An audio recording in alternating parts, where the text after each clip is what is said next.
Hey, we're live. Yeah, Welcome. that's gonna be a great cold open. I can't wait to use It's gonna that be. I hope you use all of that as the cold open. because I got the last bit there on my on my end. Yes. Oh, So listen, we're never gonna sorry be for able to the match that energy. yeah, sorry for the delay, folks. Yeah, technical difficulties on my end. So, and Ryan's, but mostly mine. Uh, and then Don't blame me.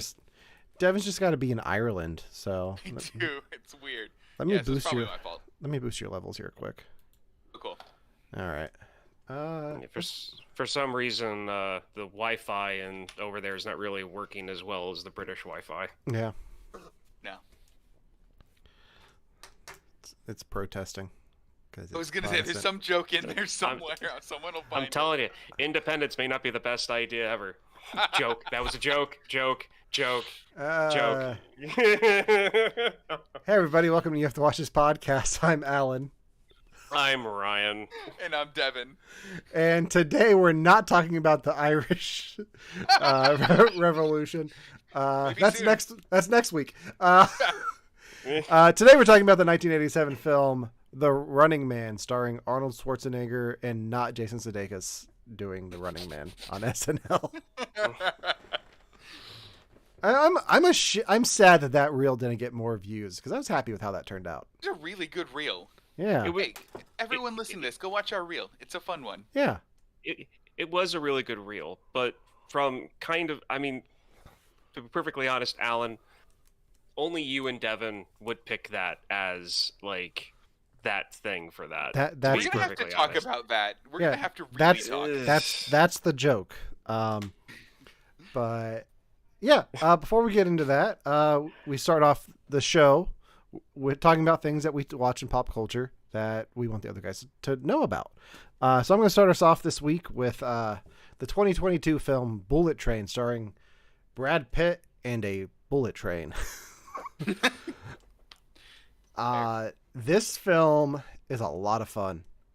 It's probably not the best film, but I like everyone in it. It's got great action. The story's a lot of fun, and I had a great time watching it. This is one of those movies Romana saw without me, and her only review is exactly that. She said, "Yeah, it was a lot of fun. Not the best movie, but it was fun." Which makes me wonder what the problems are that everyone unanimously leaves with fun but problematic. It's not that it has problems. It's just that it doesn't have. It's a popcorn movie. There's no weight to it. Okay. Japanese warlord and is like at the center of the whole thing, and it's like, okay, so it's just a bunch of assassins on a train. Got it. Okay.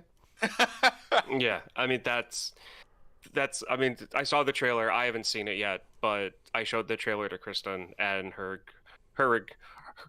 exact words were, "It looks entertaining, but I'm just not interested." Yeah. I actually watched I this. think that's all it is. Yeah, I watched this at a friend's house, which is not something I've done in a while. Like we had like a movie night at a friend's house, and we were like, we don't know what to watch, so we settled on this, and I was like, this was a good choice. We were cracking up the whole time. So it's funny. It's got great action. The cast is phenomenal. Most of the cast of Atlanta's in this. So, Oh shit. Okay, I'll have to watch it now. Devin, have you finished Atlanta yet? I haven't finished it yet. No, Huh? it's. I want to. Are you still in season 2? No, I'm there in London now. Okay, so you're in season 3. You're almost there. Yeah. It's so good. It's so good. Okay. Yeah, that's what I've got. Ryan, how about you? I have the 2019 movie Haunt. For people who have been listening and watching regularly, I've been on kind of a horror kick the past like month and a half. It's a movie that's basically about a bunch of college kids that go to one of these like extreme haunted houses. But there's psychopaths that run it, and they get trapped inside. It is fun, for lack of a better term. I highly recommend it for people who don't like horror. I still highly recommend it. There's a lot more suspense in it than the actual horror part, and the horror part matches the more suspenseful aspects to it.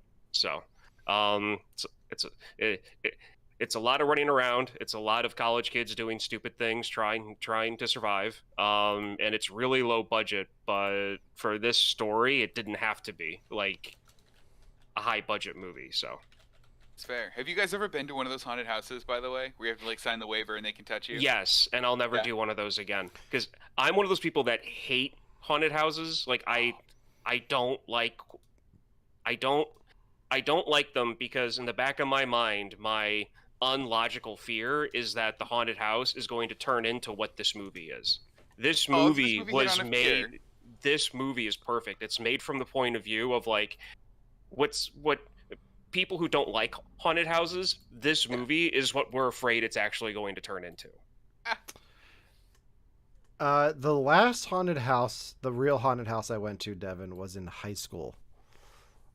Really? When you and I and some friends went to Field of Screams. Have I told this amazing. story on the show? You have not. Please do. Okay. Go, So go, go. when we went to Field of Screams, which is like one of the local-ish haunted houses and corn trails, they had three things. They had the hayride, which was haunted, a second one that I can't remember, and a 3D haunted house. So like it was like neon lights and like that paint from Batman Forever and Batman and Robin that's in the alley with like the gangs. So we're in that, and a door closes. I'm at the back of the group. A door closes between me and the three of you. And I was like, wait, no, this isn't right. Like, what happened? So I turn around trying to get like back in the door. And then I'm just in this corridor by myself, sealed in. I'm like, I don't know what's going on right now. And so I was like, I think I got a little bit confused and turned around. So then I found like a panel in the wall and just pushed through and came right out to you guys. And you looked at me and said, "Where were you?" I was like, "I don't know."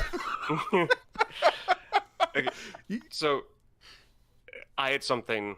So I was the second from the back in the crew that I was in, and I heard a chainsaw.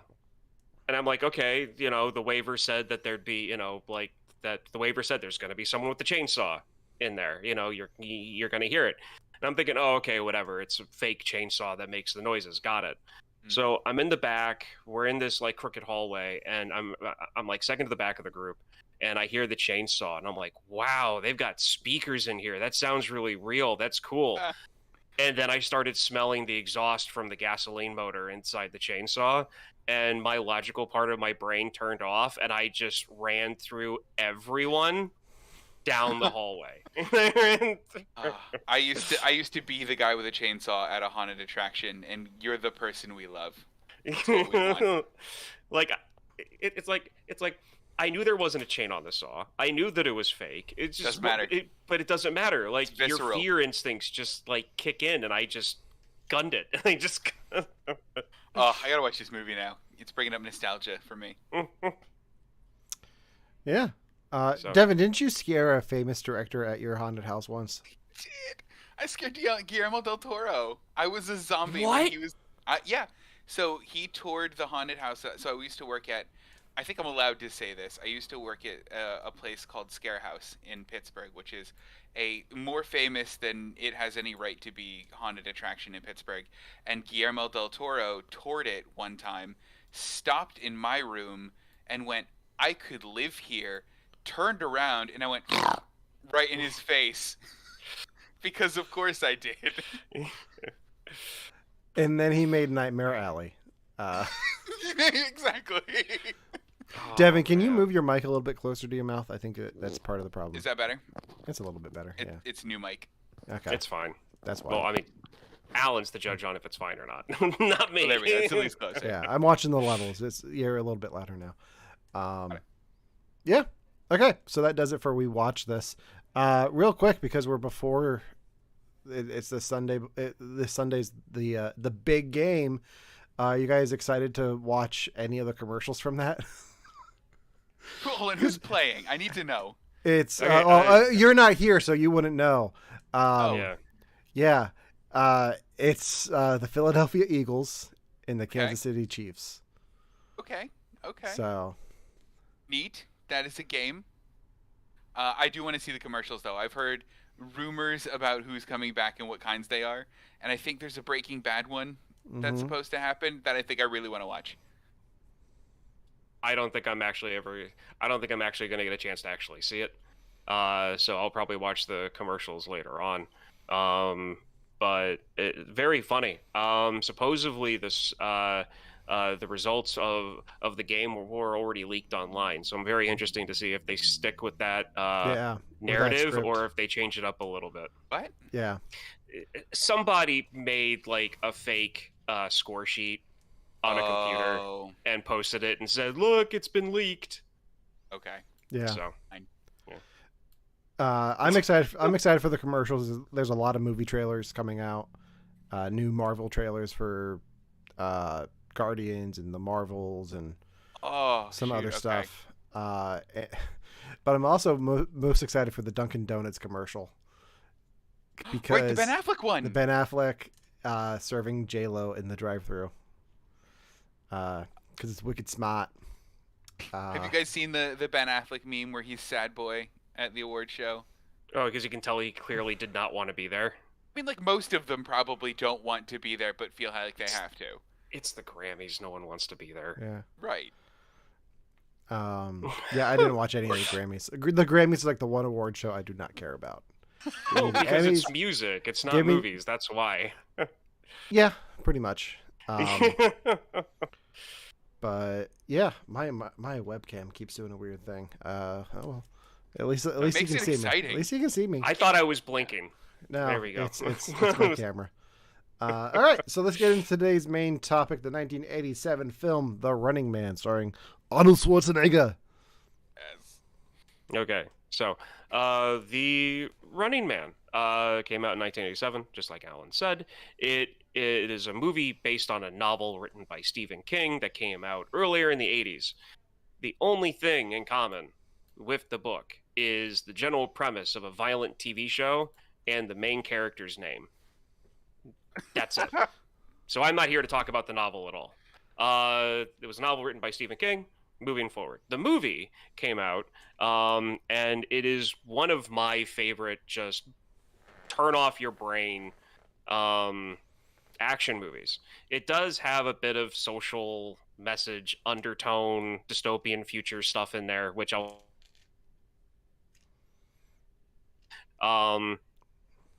and I saw it when I was probably way too young to see it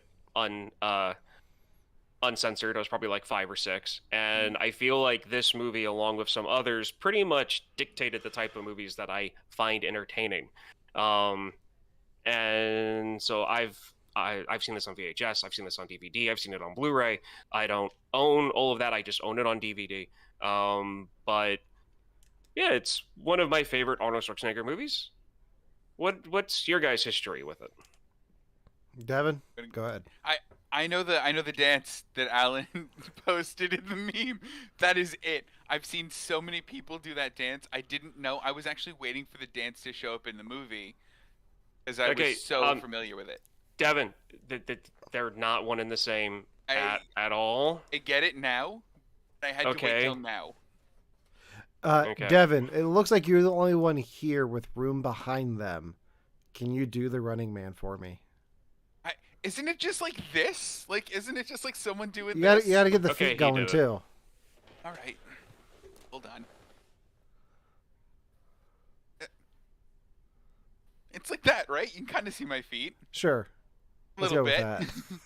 Yeah, I can't go too far because I got the mic on. But that's fine. Yeah. I think I've never seen this movie before. I've probably seen clips of it, but just blended it together with like Total Recall because it's like the same time period and dystopian future, 80s sci-fi effects. I had no idea this was based on a Stephen King thing because it's not set in Maine. But yeah, I didn't really know about this. I knew well enough to know that the dance didn't come from this, like Devin. Unlike me. Unlike Devin. So, but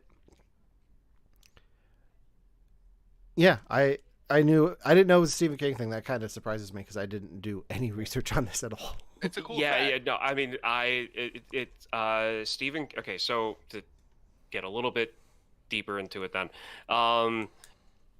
in the novel, the Running Man show is basically the audience picks who's going to be in the show, and then they can start wherever they want on the planet, and then they have to outrun the population of the planet wherever they are because there's a bounty on their head and they're being followed by cameras. Like, that's the entertainment. Like, hey, let's watch this fugitive run for their life, pretty much.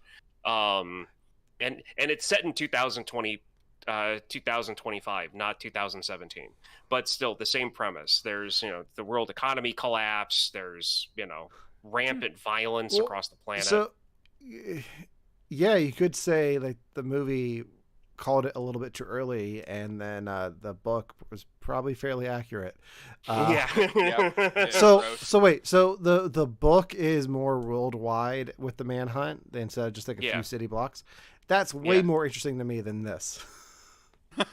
Like as a premise for a show, like I'd much rather see like an amazing race, but you have to run. You're running for your life. Like that sounds interesting, Well, and I would love to see that version on the big screen. True, but there's no like gladiators. It's just the population because there's a bounty on your head and it's just people after you. And you're not a fugitive. You're just randomly picked. That's fine. Well, that's even more interesting. Like you just get picked from a lottery and like, okay, you got to run. Like, It's awful. yeah. Listen, I'm convinced that there was one gladiator in this movie and his friends. One gladiator and his There's only friend. one Okay. real gladiator in this movie.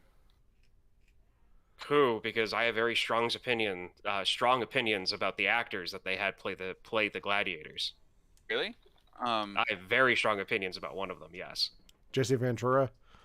No. I can't even remember his name. He was the electricity guy. Oh, Dynamo. I have no idea Dynamo. what the actor's name Doesn't is matter. there. Dynamo's the best. He came out singing opera. Sorry, Okay. everyone else. You tried. Okay. So we're going to get to that whole conversation Okay. soon. But anyway, so the movie, the premise is that Arnold Schwarzenegger's character doesn't fulfill an order to kill civilians. He gets thrown in prison, dystopian future. He breaks out of prison with underground help. They get captured, get put on this TV show that people watch for, entertainment.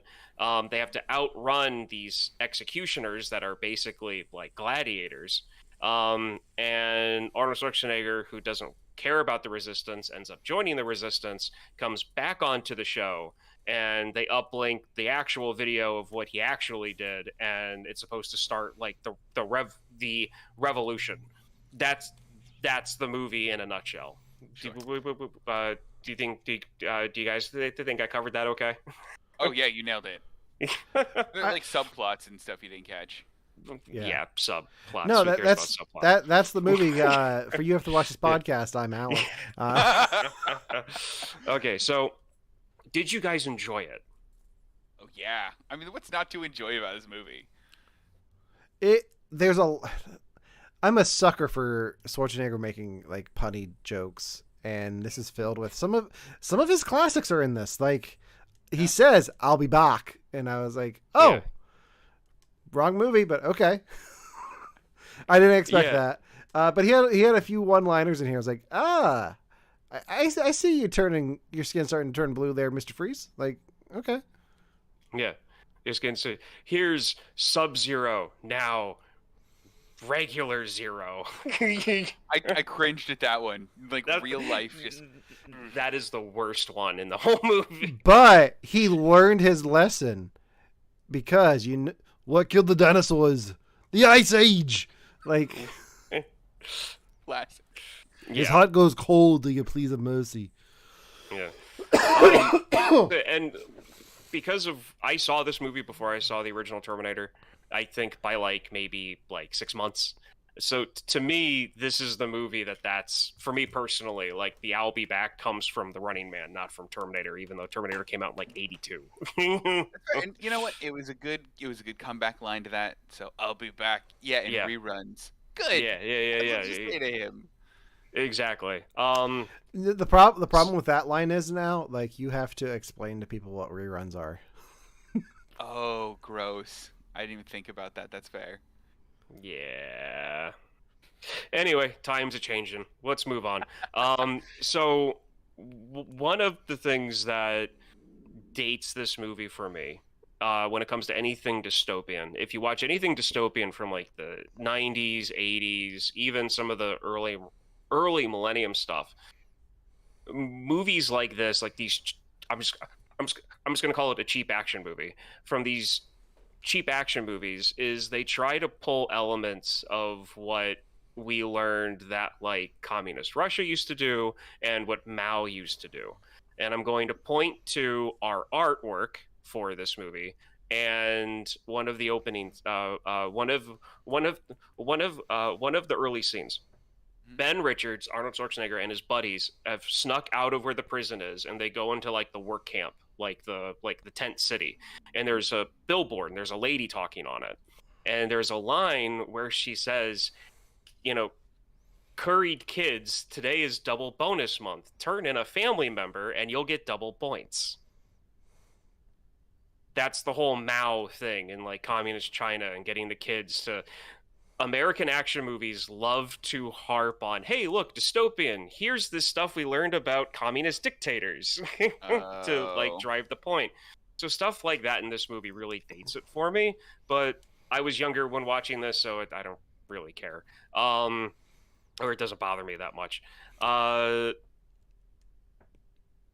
when we get, he gets caught, he gets put on the show, there are these gladiators that they send down to stop them. Devon, you said that as far as you're concerned, Dynamo, who I consider the joke amongst all of them, is like their leader. He's not the leader. He's the only one. Everyone else is there just to fluff him up to make him look better. He's the joke of it. Don't you do that. He's got a tomahawk. The joke. I'm sorry, he's a joke. He has almost superpowers. Like, what does the other guy got? A chainsaw? Come on. The other guy. I'll defend my boy all day. Like, seriously.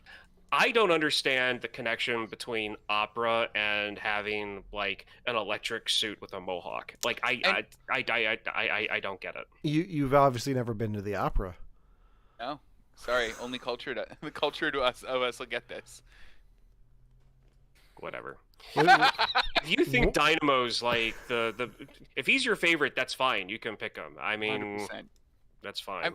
I thought Sub-Zero was such a poor choice for that woman. Where she's like, my husband and my son have our favorite. Mine is Sub-Zero. And then like he just has like a bladed hockey stick. I'm like, this is because I was thinking Mortal Kombat. I went straight to Sub-Zero from Mortal Kombat. Yeah. And what I got was a dude with a hockey stick.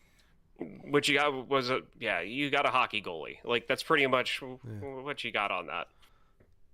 Alan, do you have a favorite?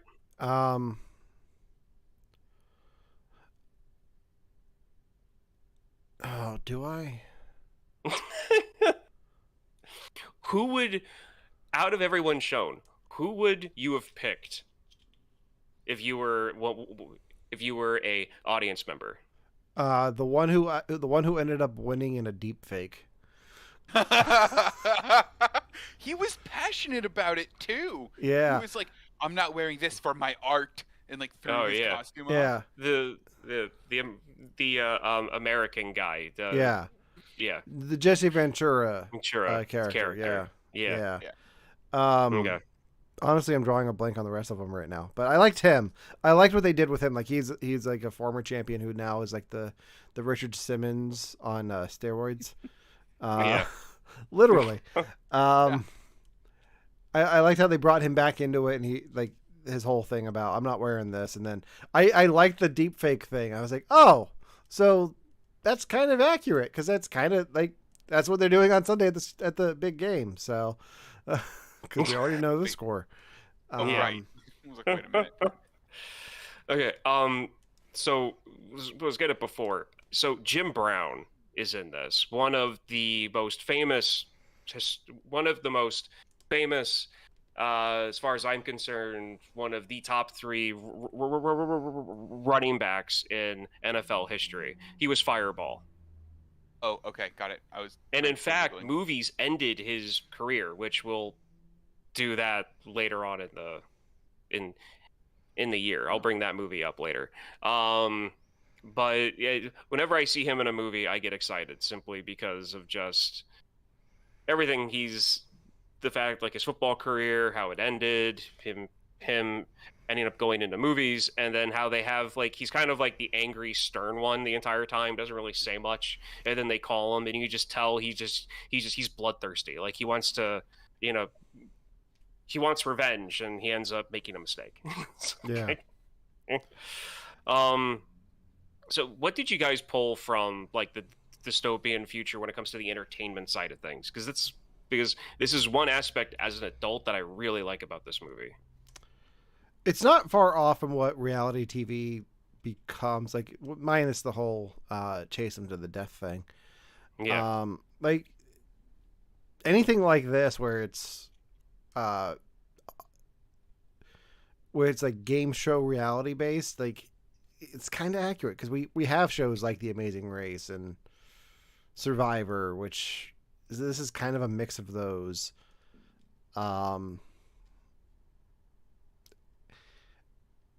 What got me about this is like all the references to older pop culture things, because this is supposed to be like what 2019.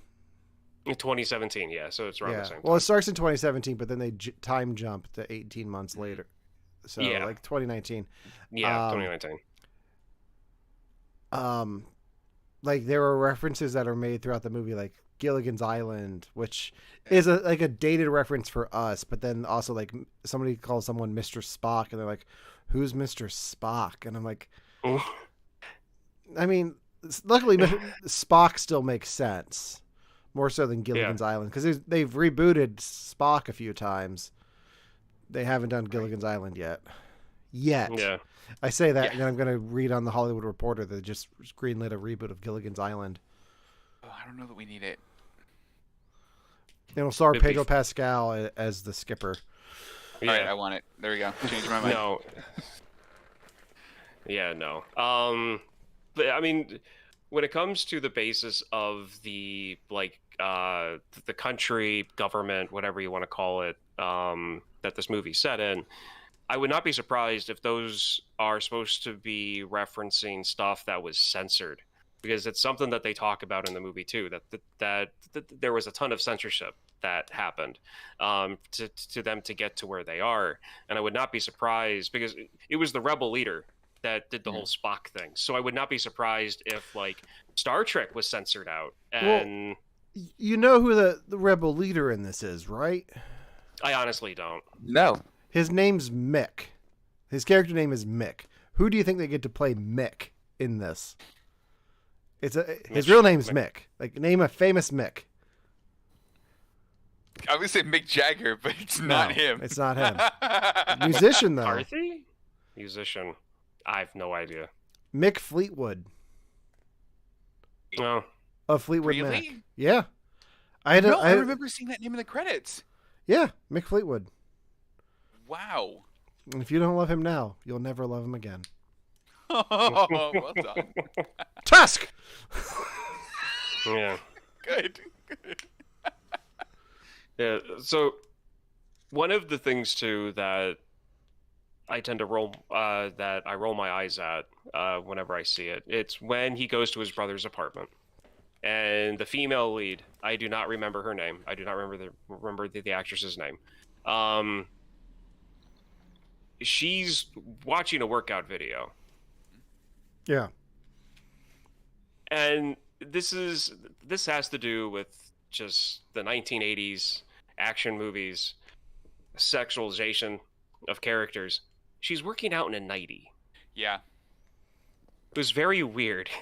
That part was a little bit weird. Yeah, but even when I was younger, I remember like thinking to myself, why is she working out in something she would sleep in? I had no idea what the difference was when it came to style about that type of stuff. All I knew is that she was wearing something that she'd probably sleep in when I was younger. And it was one of those things where it's like, why is she wearing like pajamas to work out? Yeah, I mean, that whole like sequence was probably like the low point of the movie for me, where he like breaks in and he like, we're going on vacation, and then like, and there was the good I'll throw up on you. Oh, I'm wearing a t-shirt, no one will see it. Like that was a good line. But like the whole like sequence of him like casually kidnapping her, I just did not love. I I I I can definitely understand that. The way that I look at that and the humor of it is that one, you know, I mean, as the viewer, you know that he means her no harm. Yeah. There's that. And then two, he's trying to escape of he's trying to escape away from a situation that anyone else would want to get away from. Yeah. And I absolutely love the line where she says that she's going to throw up on him, and he says, "Fine, it's not going to ruin this shirt." Exactly. I mean, it's a good line. And I also love how optimistic the 80s was about airport security. Like, even in a dystopian future, you just have to scan a tag. Well, I don't think they were even doing the standard questions at that point at airports. They weren't even doing that yet. I had a conversation with some of my students yesterday because one of them was going to Disney World. And I was like, I haven't been to Disney World since before the TSA was a thing. Oh my gosh. Oh no. And they're like, that's sad. I'm still going to go buy Mace Windu's lightsaber. It's like, you do you, dude. Like, that's funny. Yeah, no, that whole, and I also love the in these movies they also have him getting through security by being annoying. Yeah. Like he's just like, yeah, no, it's just like, I'm just gonna cause a scene. I'm just gonna, you know, make a mess, get the people behind me complaining, and the guard just gonna be like, I don't want to deal with this. Just go. You're fine. I don't care. There's that. But yeah, so like I said, this is just a dumb, turn your brain off action movie. When it comes to Arnold Schwarzenegger films, I know, Devon, your interaction with Arnold has been more of his comedies as he got older. Like, you didn't see any of these. Like, these movies I've had you seen since you've been on the podcast. Man, I'm not convinced this isn't one of his comedies. I mean, yeah, there are some dramatic moments, but like he is like the comedic lead of the movie. Like he's giving all the one-liners, and like sure, he's also the one running, and he's also the one that they're like, oh, he can do anything he wants, like that guy. Like, but he's also like giving every one-liner in the movie. Well, that, and he's carrying an I-beam at the very beginning. Yeah, right. If it wasn't for this movie, you wouldn't have Rubber Baby Bubby Bunkers. Like, you wouldn't have that in Last Action Hero. Yeah, he does have some great one-liners in this. Yeah. We talked about the Sub-Zero one. Are you looking up his one-liners? Yeah, I am. I had a good one up, but I lost it.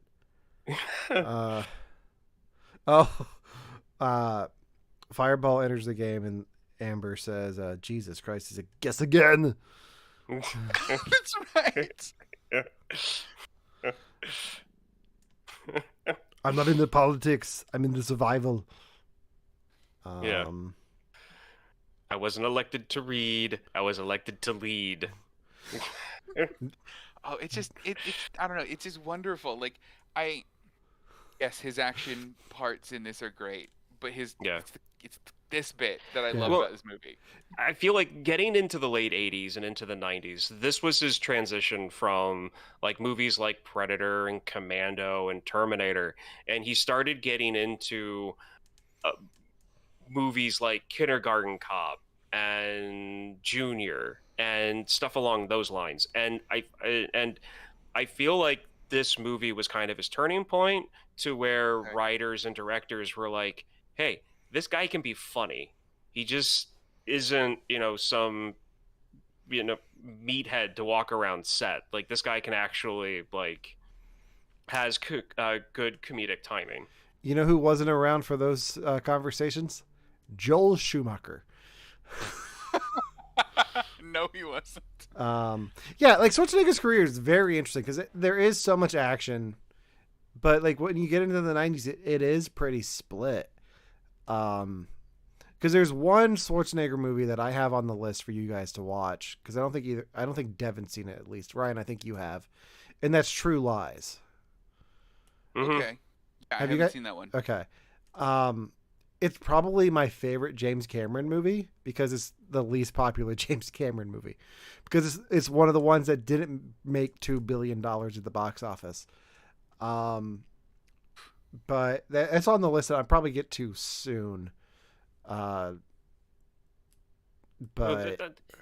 I think the reason why it didn't make $2 billion is because Arnold Schwarzenegger is great.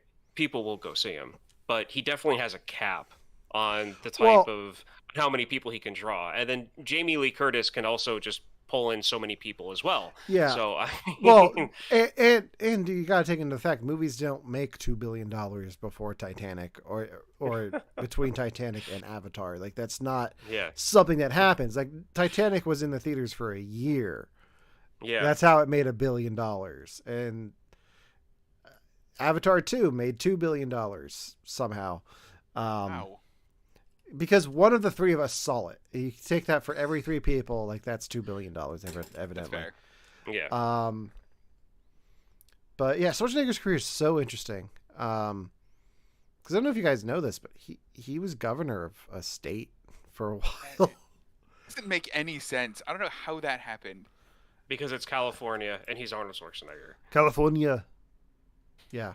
And he registered as a Republican, so he was able to get the liberals in Hollywood to vote for him, plus the conservatives out and the more rural parts of the state to vote for him. That's just a fact. Yeah. Too much logic to As that. far as I'm concerned, that's how it happened. Mm-hmm. There's too much logic in that. It's just so funny to me that it happened. I love it. I mean, that is why one of my top favorite that is why one of my top 5 jokes in the Simpsons movie is when the Arnold Schwarzenegger-ish character, who's president, looks at the multi-eyed squirrel and goes,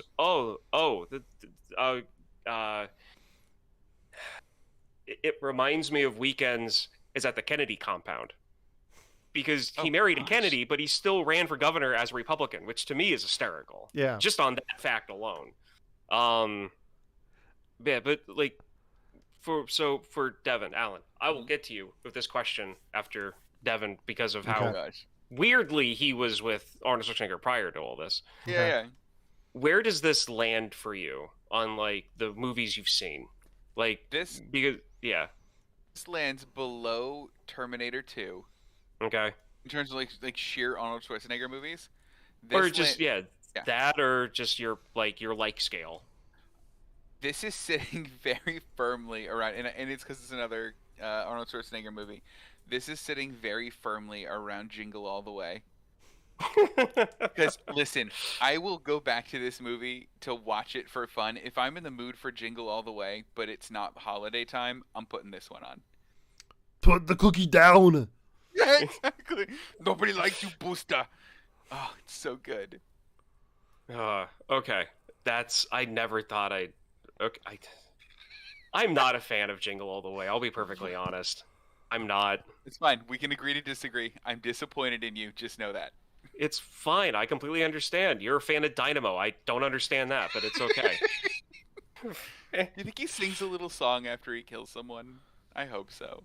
I don't know, but he doesn't even fit in his car. It's anyway, not Alan. Until the gladiator sings. Yeah. Where does this fall for me? Yeah. Middle of the You've road. seen a lot more. It's not the best Schwarzenegger movie. It's a lot of fun, so you got the one-liners in there. Yeah. If this was on, I'd watch it. But I probably wouldn't seek it out. If I had nothing else to watch and this was on, I'd be okay with this as an option. Yeah.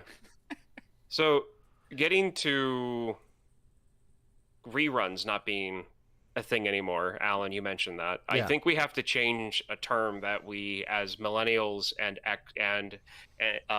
as Gen Xers, use, because it's going to be confusing to a lot of the newer, to a lot of younger people, and that's when it's on, unfortunately.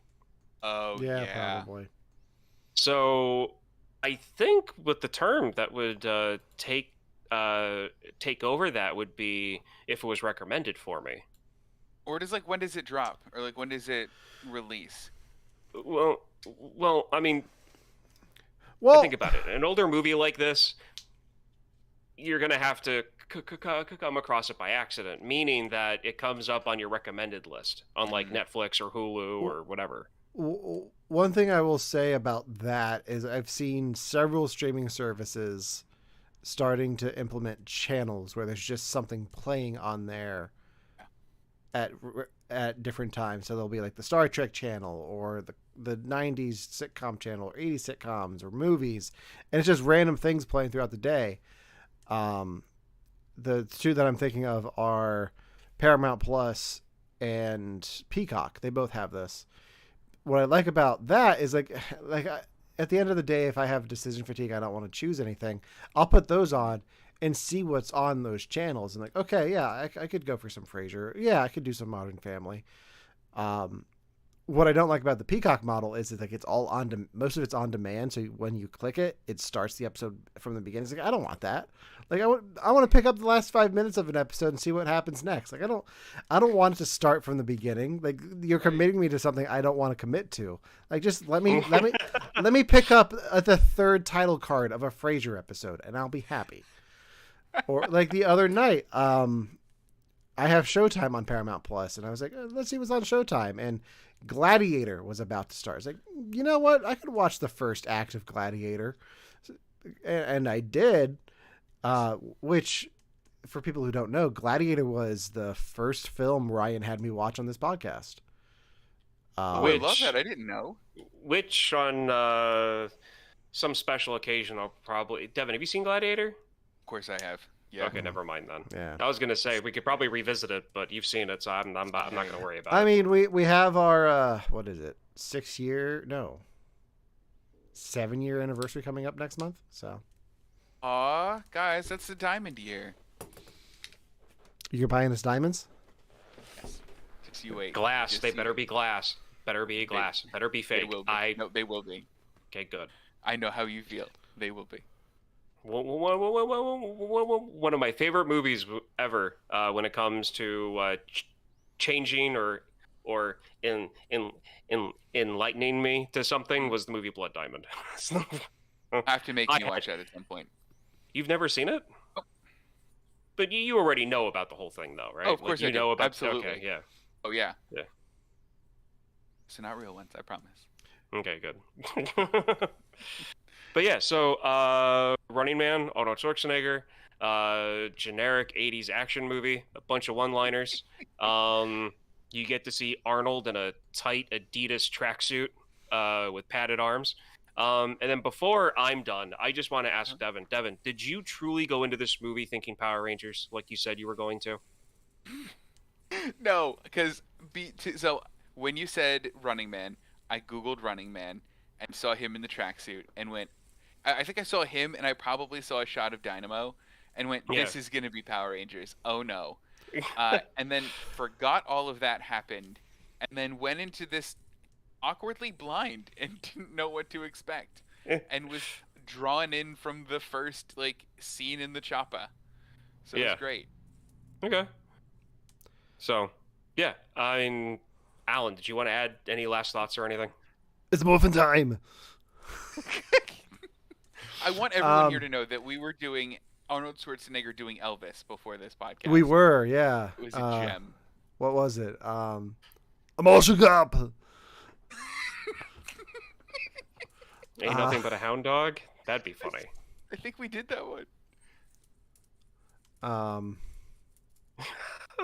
Hugga burning love. That's what it was. That's what it was. There we go. No, I'm kind of interested to see. I'm kind of interested in the Stephen King aspect of this. Do you know if it was a full novel or a short story? It was like a 200-page book. So it's on the screen. I'd say that's a novel. Yeah, it's great. The screenshot, great. That's fine. You're good. Cropped the screenshot because I'm an actual memer and I don't just post screenshots. So I cropped it. And that's fine. It's not there. That's fine. Yeah, we can. I would love to see a remake of this with it being global and being a different kind of like having everyone turn on like a stranger. Wikipedia did say, again, it's Wikipedia, so it's not, entirely, Accurate. trustworthy, but Wikipedia did say that there was there was a film project that's more true to the book in like the process. Wow. Interesting. Yeah, I'd be interested to see that and seeing who's involved in it. I'm trying to see if there's anything online here with what I've got. Here we go. The book came out in 1982. The book has a total of 101 chapters laid out in a countdown format. The first one is titled -100 and Counting, and then it goes from there. Okay. Wow. Okay. Yeah. I'm also curious to know like if Stephen King liked this adaptation more than he liked The Shining, which I'm sure is not hard to do because he did not like The Shining. Such a shame. Yeah. It's one of the better movies like of all time. Yeah, I know, but when it came out, that like the whole premise was changed. Yeah, I like the book better. Like the book does so much. I mean, they're both completely different, and I like them both. But I enjoyed the book a lot, and I think you lose a lot of that in the movie. And then, like, I definitely like the book of Dr. Sleep more, but the movie tries to make up for the first film's flaws, and it just ruins the whole thing for me. It's too much. Oh. Yeah. Yeah. No, I just read something about the book that Okay. I actually really like, and Alan, I think you'll like more. Well, don't tell me because I'm going to probably get the audiobook and read it. So. Oh, good. It has to do with the prizes, like what they win, the contestants. I'm assuming they still all die. No. This is purely instead of living in like Hawaii or whatever, Yeah. like it's a money dollar amount, and it's completely different than the movie. Okay. The contestant earns $100 per hour that he stays alive and avoids capture. An additional 100 for officers or hunters that he takes down, and then a grand prize of $1 billion if he survives 30 days. Wow. What would you if this is you and you're being hunted by everyone? What is your go-to plan to survive for 30 days? Listen, I'm not much of a runner. As we saw with me trying to do the Running Man 8 seconds ago, I'm hiding or learning disguises. I'm gonna pull the PETA from the Hunger Games thing and just gonna hide the whole time. Okay. Ryan, how about you?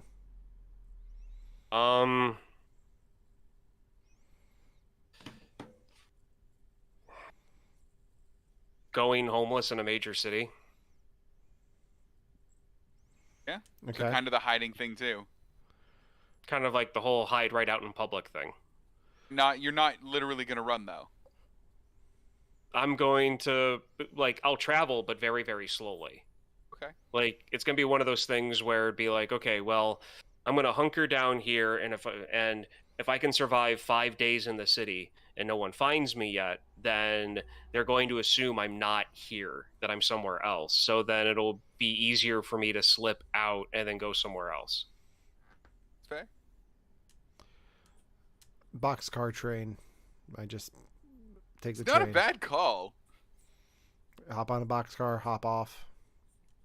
Just kind of go. Because the like modern day, I know like the cameras in the cities will pick up your face, so it's also like a disguise thing. Like, but we're doing the hoodie and the hat thing from all the Marvel movies. But yeah, I was Insane just clown posse makeup. yeah trying to hide. Maybe I do the Parasite thing where I just live in a basement.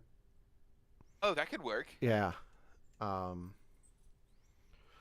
Or like get myself arrested, but like fake my identity for 30 days. Make him take like that long to like process your paperwork Yeah. and figure out you're not like who you say you were. Yeah. Ooh, I like that. Hiding behind bureaucracy. Yeah. But The red tape will save me. yes, exactly. All right. Anything else for The Running Man before we wrap this up? Found out No. one thing, just quick. This is one of the trio of movies that are Stephen King adaptations that he did not like. He didn't like this one, he didn't like The Shining, and he didn't like Firestarter. Which Firestarter? Oh, I don't know. I don't know anything about the Firestarter. It Okay. just that's all I saw in the little blurb. Okay. I mean, that's fair. Okay. Well, I think that does it for this week's show. Devin, next week is your pick. What are you going to have us watch? All right, look. So we talked about it a little bit before the show, because I'm in Belfast. It brought up the movie In Bruges, and really the only reason that I'm ever going to watch the movie that I'm making you guys watch, is if we do it for the podcast. So I'm breaking format a little bit. I'm very sorry, but I'm making y'all and myself watch The Banshees of Inisherin.